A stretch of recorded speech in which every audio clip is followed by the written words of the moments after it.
सगरो पूजा के सामान नई बजरिया से दिया ए सैया जी तना सुनी ना हो। सगरो पूजा के सामान नई बजरिया से दिया नवरात्र के चढ़ल महीना हो। ये दुबई वाले पिया हो ले आदि कल शादिया हो। ए सैया जी दुबई वाले पिया हो ले आदि कल शादिया हो।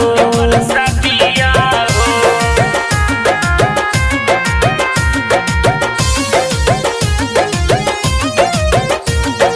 दुबई वाले पिया ले आदि कल शादिया हो।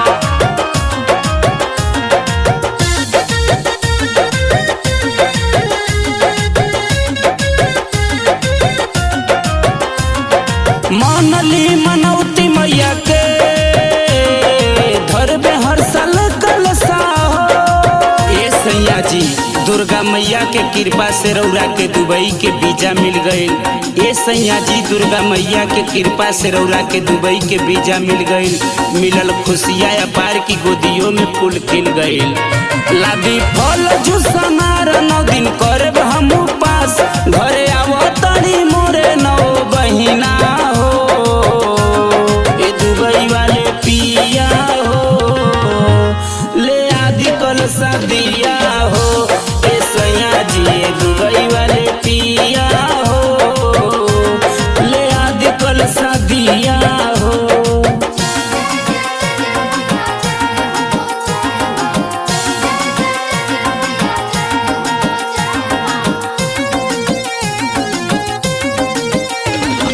दुबई वाले पिया ले आदि कल शादिया हो।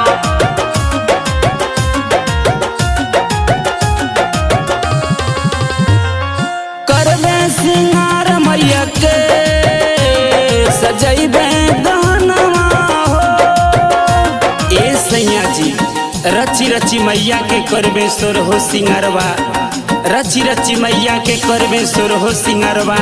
हे देवी मैया दे हर जन्म में सुरेश जैसन सजनवा। उदय पप्पू राजू साथ रखब से नुराया बात सैया पामे और पढ़ली करीना।